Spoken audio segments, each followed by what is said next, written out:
Good morning, Kansas City. Welcome to Uncanceled on KCMO Talk Radio 95.7 FM. I'm Kevin Kietzman in for an hour on this Friday, leading you up to the Vince Show. We got some tasty topics today, a lot of things to cover, including I think we know why officials at Brown University were hiding what they knew about the killer on their campus and what happened, because it turns out, we'll talk more about this later, the informant that led to the killer was a homeless man that attended Brown University.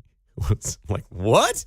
We can't be an Ivy League school and promoting the fact that a homeless dude led us to this guy and he's a Brown grad or went to Brown at one point. I don't know. Sometimes you just have to laugh at things that you see. It's crazy for sure. Trump finishes the week strong. We're going to get into that next half hour. And of course, we will check in with Mark at the end. Our dead stone cold locks of the week will be in. We are 5 games over 500 so far this year. So you've probably made a couple of bucks if you've been listening to our locks. And I'm curious to find out what Mark's is today. But I'm the guy that has to follow Mundo in the morning, and I do this every single day. And what an incredible interview he had with Ty Masterson earlier today, who is running for governor and is part of this effort to lure the Chiefs and Royals away from Missouri and into Kansas. And the news that happened yesterday from Masterson's office and officials in the state of Kansas that the Chiefs will be in on the Legislative Coordinating Council meeting on Monday at 1 o'clock in Topeka. They will bring plans for a new domed stadium in Kansas at the Legends, it's been reported, in KCK. You may recall on this show a few weeks ago, I reported they were negotiating an agreement with the France family that owns NASCAR to purchase that land. And I believe that on Monday they'll be able to show the state of Kansas that they've got the contract to purchase that land, what it costs, the parcel that they want, what they want to build. They'll bring and show everything to the state of Kansas, and I think it will easily pass this committee on Monday, and the Star Bonds will be approved for the Chiefs.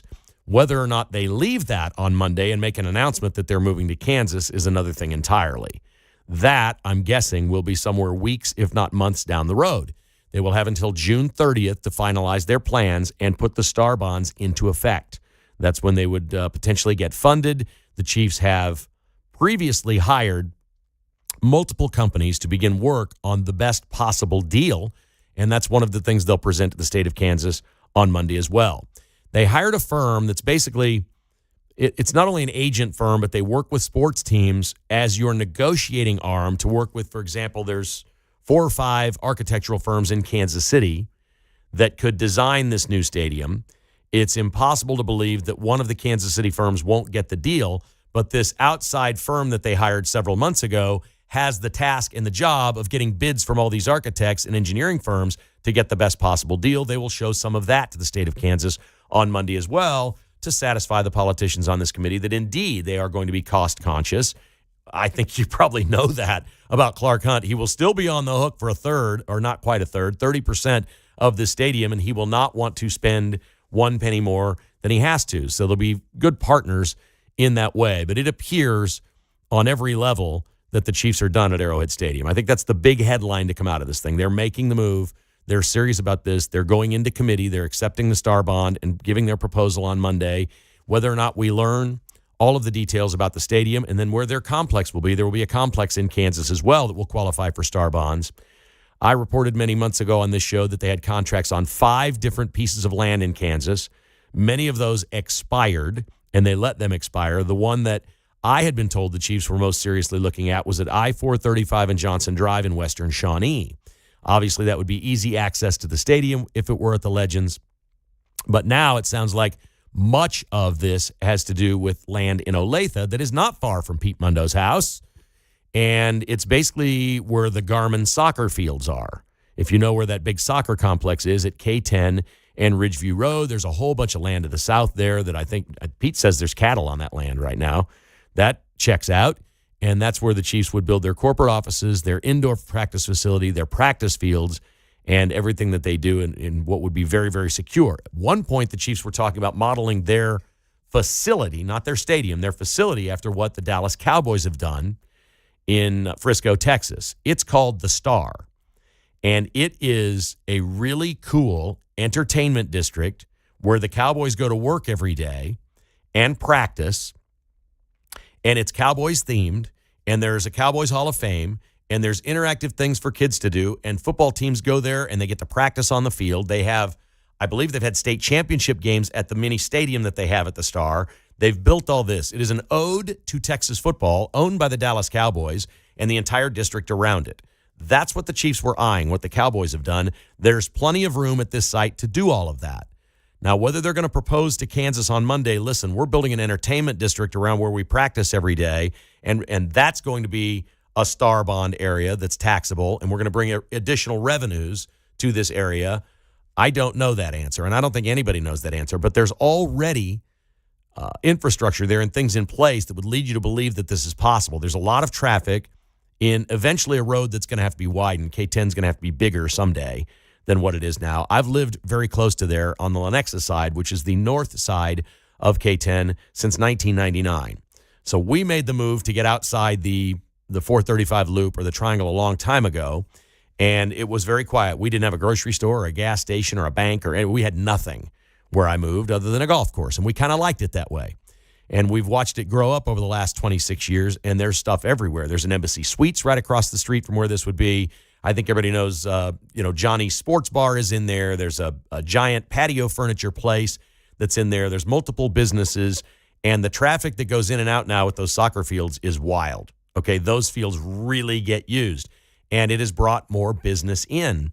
And I think the Chiefs see that as well. I think they're going to wind up star bonding the whole thing. The question is, if you go buy a hot tub, does the sales tax go to the Chiefs? I'm curious about that. And I'm curious if the Star Bond District, where their facilities are drawn, if only that money goes to that facility or if it all goes into one pool to pay for the whole thing. Because the Chiefs will spend hundreds of millions of dollars on their corporate complex, let's call it that, whatever it is. And if they're building an entertainment district around it, we're probably over $1 billion. If they're going to build their own restaurants, a Hall of Fame, I think what would be really cool, I've thought this from the start, I don't know if maybe the Chiefs likes this idea or not, I think there should be an AFL or AFC Hall of Fame. And I think it should be just an ode to Lamar Hunt and the guys that invented the AFL and merged and made the NFL what it is today. I think that would be really cool. It would be an awesome tourist destination. Maybe that belongs better at the Speedway. And my guess would be that the Chiefs, if they're going to build something like Dallas did with the Star, that they'll do that around their stadium and not in Olathe where they practice. The Chiefs, to me, seem pretty buttoned down to want a bunch of people around their practice facility, dining or doing tours or doing this and bringing teams in. Seems to me like that's something the Chiefs would want at their stadium location, not where they're practicing every day. But I don't know. I don't have any information on that. I just know what their grand plan is. They want everything the Dallas Cowboys have. They want an awesome stadium that can host a Super Bowl, and they want practice facilities and revenue from other businesses outside of football, restaurants, maybe a hotel, all types of different things like the Dallas Cowboys have capitalized on. The Dallas Cowboys basically built a complex, and then the Rangers came, and the Cowboys make money off Rangers games every day. Heck, I don't know. Maybe the Royals are being quiet because they're going out there with the Chiefs, and they're going to let the Chiefs be the landlords of everything that they're going to do. I couldn't say, but I think the headline is it's not signed, sealed, and delivered. They have not the team has not put out a statement. There's not been a press release or a full design and disclosure on this. But I think you can sleep well knowing it's 99.9% the Chiefs are moving to Kansas, and they're building a new stadium because obviously you can't move Arrowhead to Kansas. The Royals, you got to go listen to the Ty Masterson interview. It's going to be up on the podcast page. If you didn't hear it this morning, it's going to be up on the podcast page within the next hour or so. So you'll be able to access that anytime today or this weekend. You're going to want to listen to this. Ty Masterson said the statement that came out yesterday where he was quoted as saying that he is, quote, the Royals are, quote, fully committed to the state of Kansas. Now, when you say the Royals are fully committed, that means it's over. It's Kansas. That's what fully committed is. When you get married, you're fully committed. When you sign on to work at a place and sign a contract to work there, you're fully committed. Okay? Fully committed is fully committed. That means Missouri's dead. He walked that back today with Pete Mundo and said his staff got out ahead of him on this. But he didn't say it wasn't true. It was strange. I'll be curious to hear, if you listen to this weekend, whatever his interpretation would be. He didn't say the Royals are out. He said they're not on the docket for Monday. And he didn't say they're not fully committed. He said, well, my staffer put that out. They got ahead of me a little bit. They got out ahead of me a little bit on that. Like, yeah, I wanted to put that statement out, but not yesterday. Like, there's another plan for the statement on the Royals. Yesterday was supposed to be the Chiefs' day, where we were going to let that out of the bag. And then the Royals thing we're going to let out at another time. That's my interpretation, but I could be wrong. I don't know. Ty Masterson's a really interesting guy, and he's got to be the front runner, I think, at this point for governor because he's making so many headlines around the state of Kansas. But he's got this sort of, I call it, my parents told me this. They're from Paxico and Alma in Kansas, very small towns. And they said there's a plain-spoken nature to true Kansans. Now, I don't consider myself a true Kansan. I'm a Kansan, but I don't see myself as a Kansan. I see myself as a Kansas Cityan. I've always seen that. I think if you grew up in this city, you sort of, people say where you're from. I don't say I'm a Kansan. I'm from Kansas City. It's what I say. And there's a certain sensibility and difference to growing up in Kansas City than there is from Alma or Ty Masterson from the Wichita area. He has a plain-spoken nature about him. He will say something and then just stop and not elaborate. It's plain spoken. And he did that on this topic. He said, yeah, my staff got out ahead of me. And Pete asked him, okay, now he asked him multiple questions about the Royals. And there was no more information given by Ty Masterson. But my guess of what he was trying to say was, my staff blew it. They weren't supposed to put that statement out yet. That statement was written and Ty knew about it. And there was going to be another day to put that statement out. And it was not yesterday. That's my interpretation of what happened and what Ty Masterson said. But I don't know. I think if the Royals were out in Kansas, they would have said, is this news or they'd be putting a statement out today? We're out in Kansas. We're not going to the meeting Monday. We recognize the deadline's December 31st. We're out. But they haven't done that. And again, all signs point to the Royals at 119th and Null. Now, that's not nearly as done a deal as the Chiefs. The Chiefs are going to present and take their offer. That's basically what they're doing on Monday. The Royals, we don't think, are there yet. But December 31st is not that far away. And I think the new chair of this committee, this coordinating council, Dan Hawkins, is coming in. He said, this is the deadline. He takes over January 1st. He's like, I'm not negotiating with these teams after this. We need their intentions by December 31st or they're out on the Star Bonds. The offer is good until the 31st. Tell us your intentions. Then we have 6 months to draw up the contract and do the deal. And the Chiefs clearly are meeting that deadline. We'll see if the Royals do that. 913-408-7957. That's 408-7957. What do you think? If you're in Missouri, do you hate this? Does this bother you? Does it change the way you look at these teams? I've never cared that the stadiums were in Missouri, and I don't care that they're in Kansas. I love sports. I'm glad these teams are going to be here.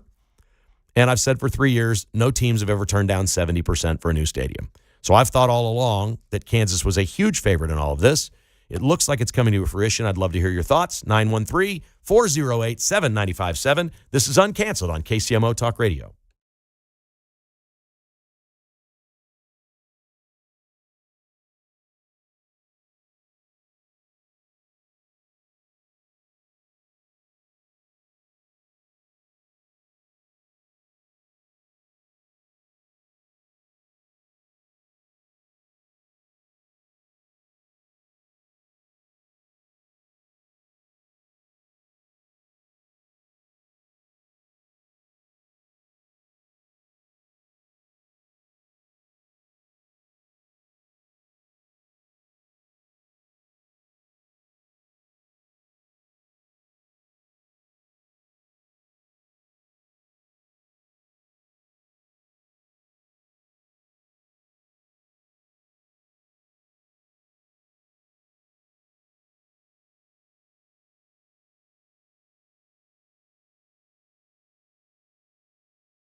From Overland Park to Parkville, it's Kevin Kietzman, Uncanceled, on 95.7 FM KCMO Talk Radio.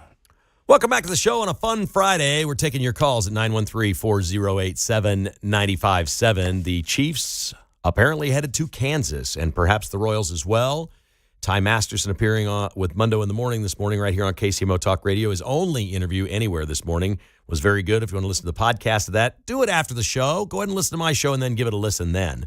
Let's go to the phones, and we got Wes in Gladstone. Good morning, Wes. How are you, sir? Hey, good.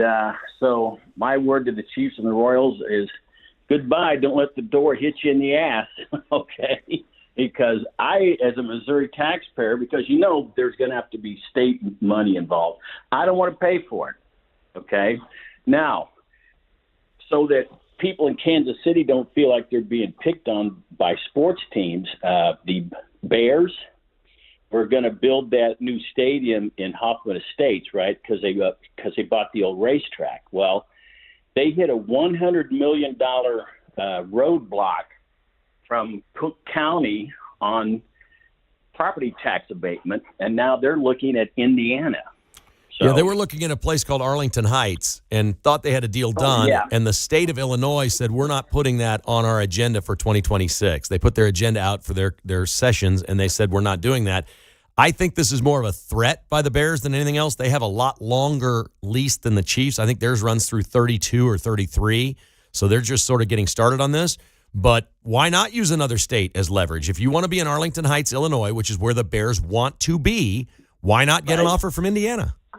Oh, right. Yeah, no. So we shouldn't feel like we're being picked on by the Chiefs because all the teams do it. No. And look, a football game's a destination anyway. It doesn't really matter where the Chiefs are in this city. People are going to go to the game, period. Now, the Royals are different. They want people that are nearby. Baseball wants people that are close. I think the first time I heard John Sherman say this was with Pete last year on opening day. Remember, Pete was broadcasting his show from Kauffman Stadium on opening day, and John Sherman was there, and he said that they eased off. They want to be downtown, and he said, we want to build where there's density. That was the new word, where there's population density, and there is certainly that at 119th and Knoll. Oh, yeah. Good luck trying to build the infrastructure. Yeah, I'm with you, man. I'm with you. Again, the teams don't care. They just see dollar signs.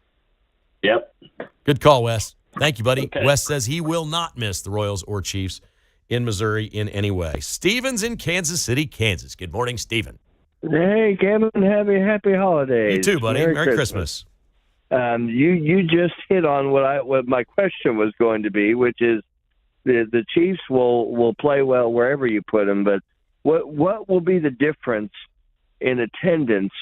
The $64,000 question here with the population density argument. Do you think if the Royals are on the upswing like we think they are, do you think that this is basically the difference from averaging 15,000 to 25 or 30,000 a night? I mean, is that possible with how things are playing out? The question is always, what will their attendance be 10 years in? Because when you open a new stadium, attendance is going to go through the roof. Everybody's going to go. It's going to be the cool place.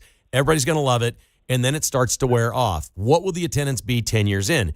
Listen, there's no way at 119th and Knoll the attendance is going to be worse than the Truman Sports Complex. Let's be honest. You've got a Denny's that went out of business across the street, and there's millions of visitors a year come in there. There are boarded up windows at the old Adams Mark Hotel.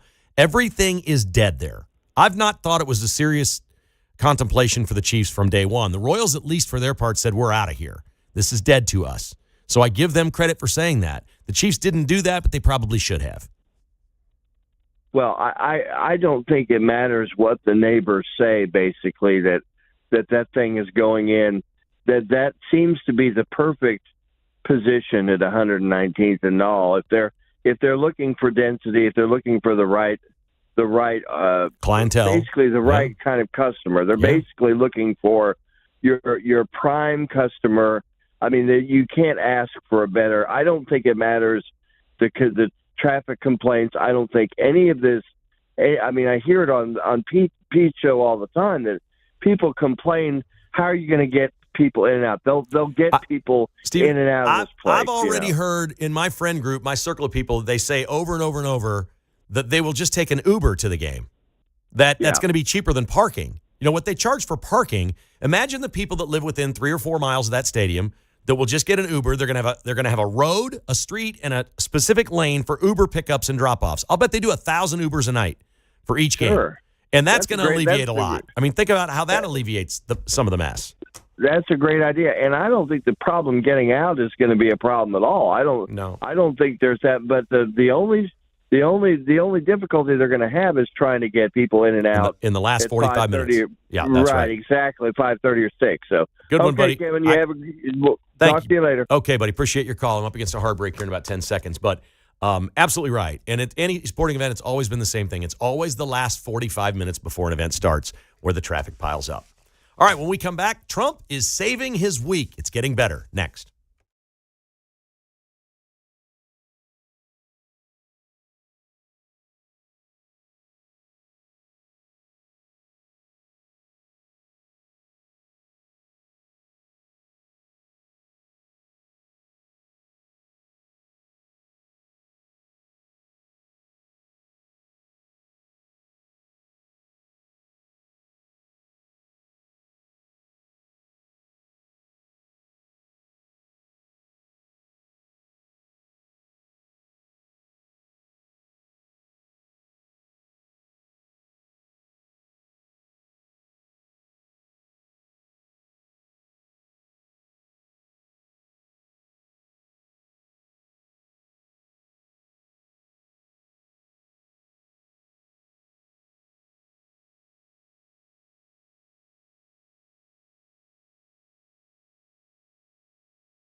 Hey, it's Vince Gallane's Catch My News Show at 11 o'clock after Kevin Kietzman on 95.7 FM KCMO Talk Radio. Great to have you back. Great to have you with us on Uncanceled today. Looking forward to the Vince show later. It's a good week for Trump. We'll get into that. Or it's a good finish to the week for Trump after a couple of missteps this week. I will expand on that in just a little bit. We're going back to the phones here in just a moment as well. I want to mention what happened at Brown University. If you have not been following this, last weekend, a crazy person went into a classroom and killed 2 and injured a bunch of others. The Keystone cops couldn't figure out what happened because their cameras didn't work, and they didn't have very many cameras, and they didn't have answers to questions. They didn't know what they were going to do. A day later, a man in Boston that works at MIT, Massachusetts Institute of Technology, is murdered in his home. He was like a nuclear physicist on fission, like a really important, smart guy, and he was murdered. And they didn't know what to do, and they didn't know where to look, and all this other stuff.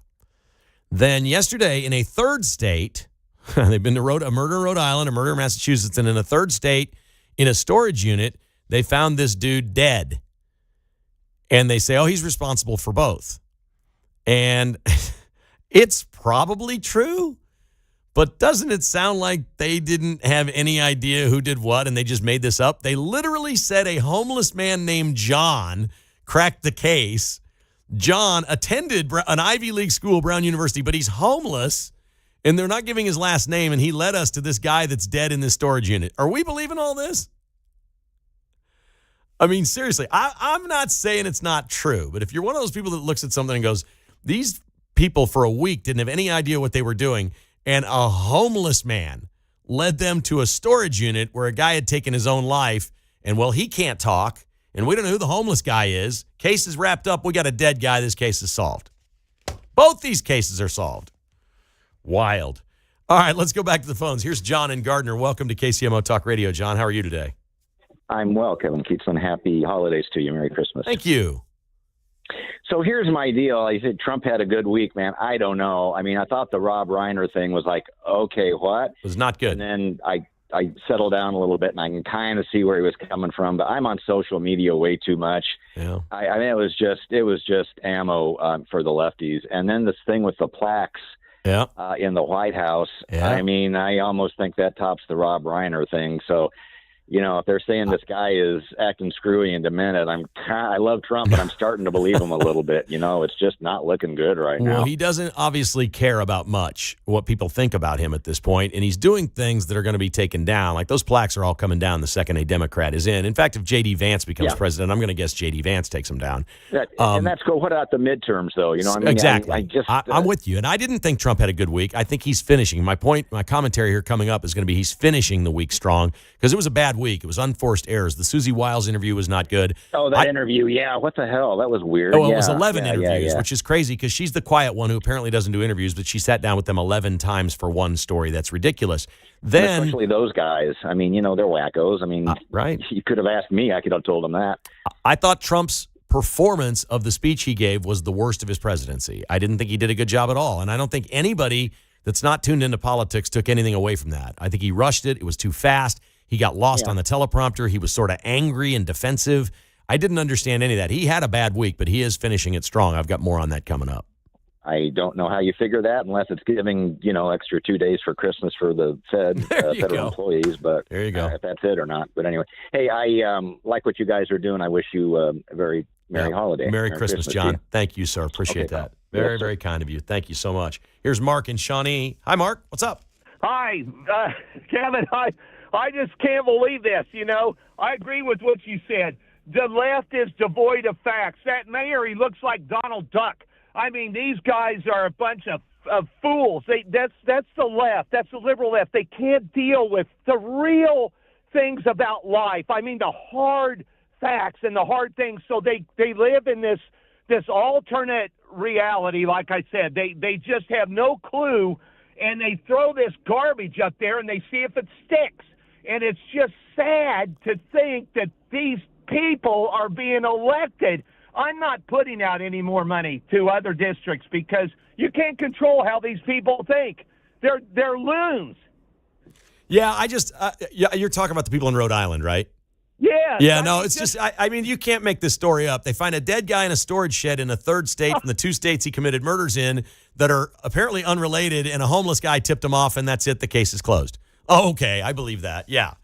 So, yeah. And Kevin, here's the sick thing, is this is another immigrant that came through some process.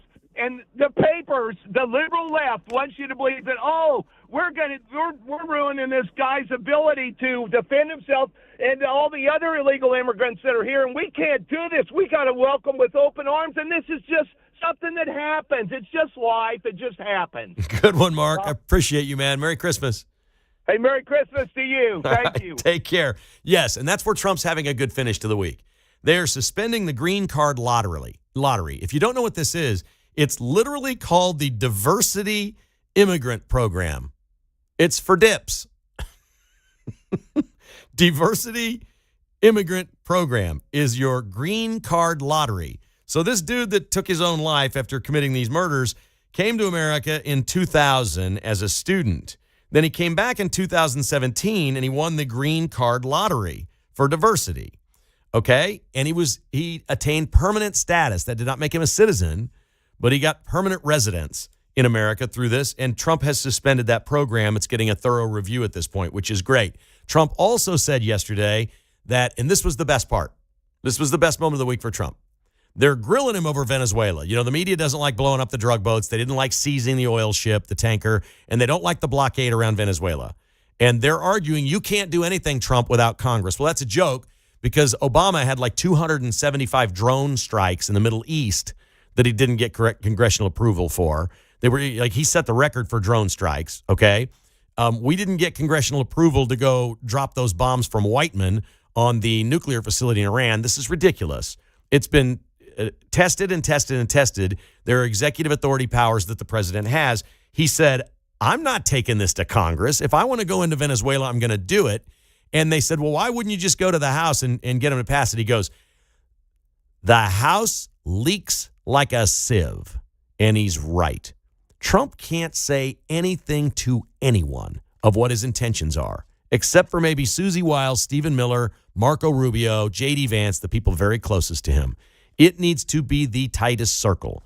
It is obvious, even as a lot of his own people will leak stuff. And I thought that was his best moment.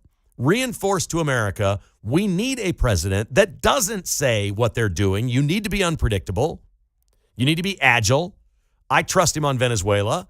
I think they're going to break that regime economically, but there may be a special ops thing that takes place if they find out what Maduro is or something like that. Like he said he was talking to Maduro. At some point, Maduro's going to say, I'm surrounded. This is collapsing. What can you do for me? Can I go live in Russia? Can I have $1 billion? Whatever. And I'm out of here and you can have your own elections and I'm gone. Maybe that will happen. So I think he's finishing the week strong. And this played out last night on CNN when the panel was talking about the inflation rate yesterday of 2.7% and the fact that for the month it was only 0.1, which would annualize at 1.2%, which is a ridiculously great number. These were really good numbers. Okay? Doesn't mean it's permanent, but for right now, they're good numbers. Even on CNN, they said last night, one of their analysts said, there's no other way to spin it. This is fantastic. And they tried. Goodness knows they try to spin things, but they couldn't. Chris is with us on KCMO, calling from Leawood. What's up, Chris? How you doing, man? So between those inflation numbers and the fact that I just bought gasoline for $2.53 a gallon, filled up my tank for $40, I think that trumps every media narrative. Rob Reiner, Susie Wiles, anything. The inflation numbers need to be discussed. The price of gasoline is going down. If it continues to go down and stays stabilized, that's a win for Trump every single minute of every single day. I agree. And you know what I would do going forward if I were the Trump administration? I was thinking about this the other day. We look at these different states and they say, how much does it cost gas in which state? It's mostly just based on taxes. Some of it is distance from the refinery and shipping and transportation, things like that. But mostly it's just taxes. Like it's more expensive in New York. It's more expensive in Hawaii. It's more expensive in California. They got big taxes in these places. I think what Trump should do going forward when they talk about gas prices is the pre-tax gas price is X. And then let everyone in every state go, holy crap, how much of every gallon am I paying tax to? I think they should do it pre-tax. Here's what a gallon of gas costs before you get ripped off. Right. I mean, sure. I mean, that sounds great, but the inflation numbers, Trump, as I'm a Trump supporter, and he has outperformed my wildest expectations in his first year. It's almost beyond belief. And I will say that the Rob Reiner situation, the meathead situation, is tragic and should never have happened to anyone. But you're talking about somebody, Kevin, if somebody insulted you publicly, and the entire city they did insulted you publicly for decades and was calling you a Nazi and every other horrible thing, because Rob Reiner is the tip of that spear. I mean, no wonder Trump had some words for him or what didn't sound too sympathetic. I mean, everyone. It's amazing that a storyteller as good as Rob Reiner was so politically divisive, and it's a tragedy how he lost his life. It is. It's horrible. And look, the better thing to do, because it wouldn't have gone away. At some point, he would have been asked about it more. The better thing to do would have been post, what a terrible thing, has happened. Our thoughts and prayers to everyone in the Reiner family. And I know we had our differences, but rest in peace. Something like that. Now, 6 weeks from now, sitting down in an interview, if it comes back up, blast away and say, this guy was a real a-hole, and he worked with Brennan and Clapper and operatives in the Obama administration trying to take me out. He tried to get me impeached. He was helping people raid my house, all of this stuff. Reiner was a political operative. He was not a director. Absolutely. But you do that 6 weeks down the road. Right. Well, Trump hasn't got a lot of time. He does things when they need to be done. You're right. He addressed it once, and it's done. Well, he clearly hated the man. That's pretty obvious. Yep. Well, I guess they had it for each other. There you go. Oh, you live in Leawood. What do you think about the Royals 119th and Null? You good with that or bad? I think it's stupid. I'm North Kansas City all the way. North Kansas City all the way. Very good. Thank you, sir. Appreciate your call. Have a Merry Christmas. You too. All right. Outstanding stuff. Great calls today on KCMO Talk Radio. Really, really nice and thoughtful opinions. Good stuff. All right, we're going to check in with Mark next. Our dead stone cold locks are coming up and more on KCMO.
From Smithville to Shawnee Mission, it's Kevin Kietzman.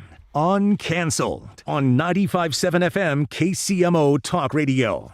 Mark and I are trying to wrap our heads around this Puka Nacua controversy. He plays for the Los Angeles Rams, who had one of the more thrilling games of the NFL season last night. They lost in overtime, controversially, after a replay review of an incomplete pass was ruled to be a backwards pass, that the ball was just lying in the end zone, and a Seahawks player picked up to give to the referee.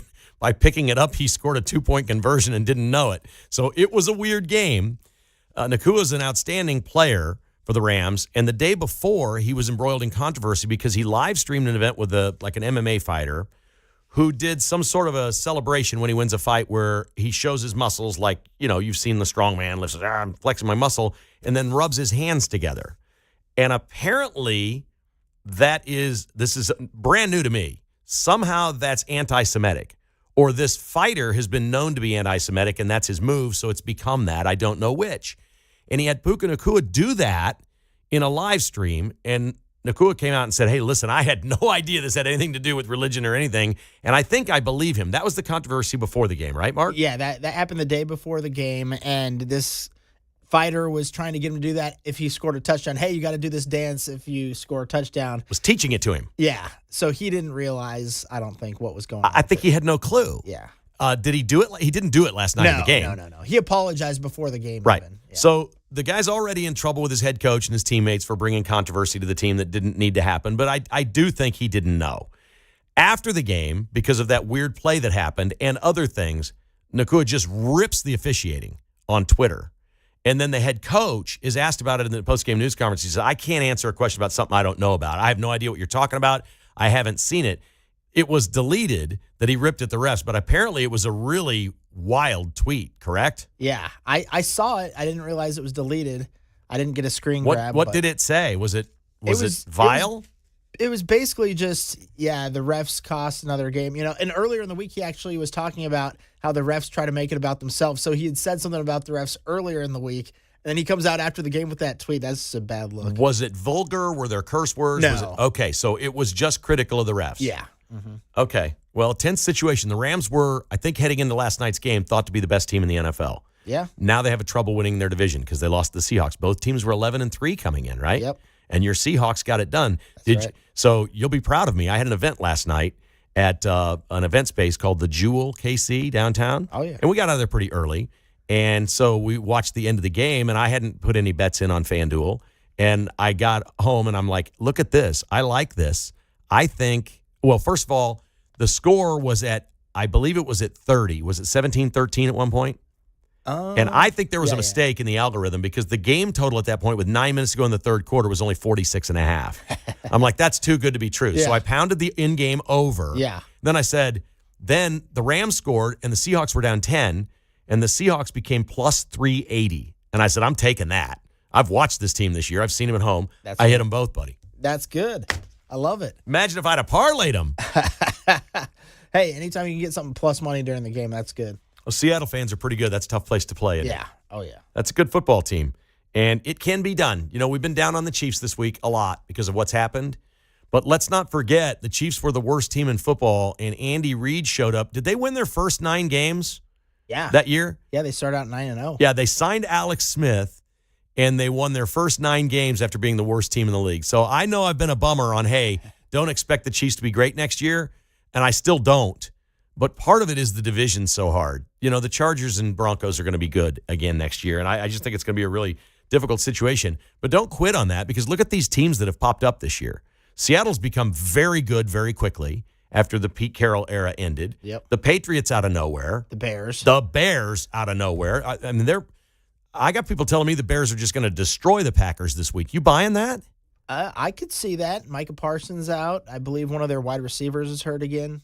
Christian Watson, so yeah. I have watched the Bears play, and they just don't strike me as that team that is so great they're going to just blow people out. I guess they did it to the Browns last weekend, but Packers are different. All right, before we get to our dead stone cold locks of the week brought to you by FanDuel, it should be mentioned that Missouri has lost its quarterback for their bowl game next week. Bo Prabula is transferring and out. Now, he probably didn't have a future at Missouri next year, and so they probably weren't going to pay him much money.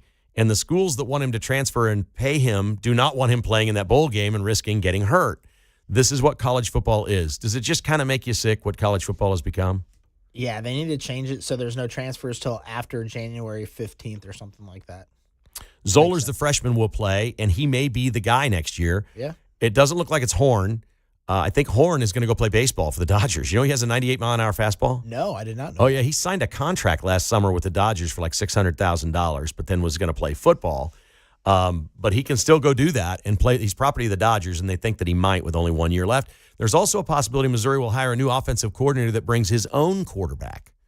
That's a new trend in college football, and the OC position is open.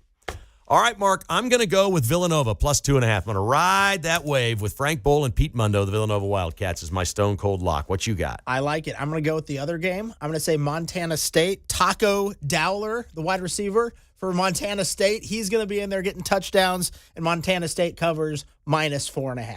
You're telling me Montana State has a player named Taco? Yes. Does he do a taco dance? He has to. I'm going to watch it tomorrow. I mean, the players, when they score, they're like a bowl of soup, like I got to eat. He needs to hold his hand and turn his head sideways and crunch on Eat that the taco. Let's go. You got me hungry for tacos. Woo, good stuff. Hey, thanks for listening all week long here to Uncanceled and Mundo in the Morning. We appreciate you listening to KCMO Talk Radio. Have a great weekend, everybody. The Vince Show is coming up.